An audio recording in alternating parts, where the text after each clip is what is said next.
Hello दोस्तों, तो आज की हमारी कहानी का नाम है भरा पूरा परिवार। आखिर वह दिन भी आ ही गया जिस दिन रोमिला का घर में अंतिम दिन था।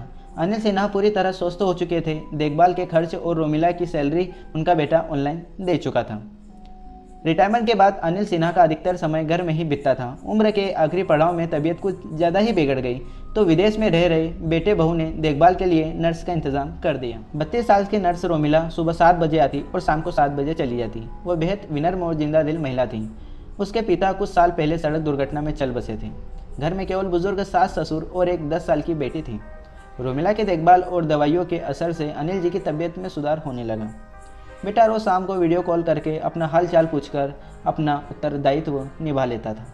जैसे जैसे अनिल जी की तबीयत सुधार में आ रहा था वैसे वैसे वो मन ही मन उदास हो रहे थे। इसकी वजह थी कि स्वस्थ होने के बाद फिर अकेलेपन को झेलना पड़ेगा।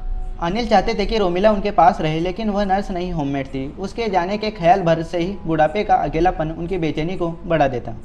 आखिर वह दिन भी आ ही गया जिस दिन रोमिला का अनिल के घर में अंतिम दिन था। सुबह से ही अनिल जी का दिल भारी था। उन्हें ऐसा महसूस हो रहा था जैसे अपनी बेटी को विदा कर रहे हो। रविवार था, सो सानवी नर्स की बेटी भी रोमिला के साथ थी।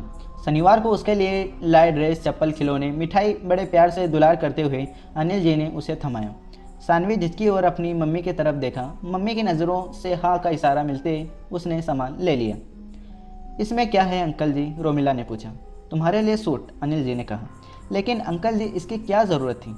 रोमिला ने अपने पर्स से अपना कार्ड निकाला और अनिल जी को देते हुए कहा, अंकल जी, बीमार वृद्धों की देखभाल करना मेरी जॉब है। किसी हॉस्पिटल में नौकरी करने के बजाय बुजुर्गों की देखभाल करके मैं अधिक पैसा कमा लेती हूँ। इस नौकरी से मुझे 2 फायदे हैं।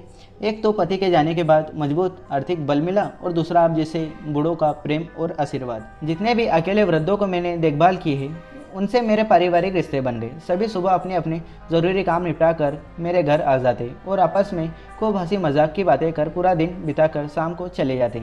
इस तरह सभी अकेले बुजुर्ग आपस में अपने सुख दुख बांटकर अपना भरा पूरा परिवार बनाए हुए हैं। क्या आप भी इस परिवार का हिस्सा बनोगे? अनिल जी ने कार्ड हाथ में लिया और फिर से रोमिला को जी भरकर आशीर्वाद देते हुए कहा, अब मुझे लग रहा है जब तक मेरी ज़िंदगी है तब तक मुझे अकेले नहीं रहना पड़ेगा। सानवी ने टहलाते हुए कहा, मैं किसी को अकेला नहीं छोड़ती। सब हंस पड़े। तो दोस्तों, यह कहानी आपको कैसी लगी? अगर अच्छी लगी तो वीडियो को लाइक एंड चैनल को सब्सक्राइब जरूर कर देना ताकि ऐसे वीडियो आपको मिलते रहें। जय हिंद। तो मिलते हैं अगले वीडियो में।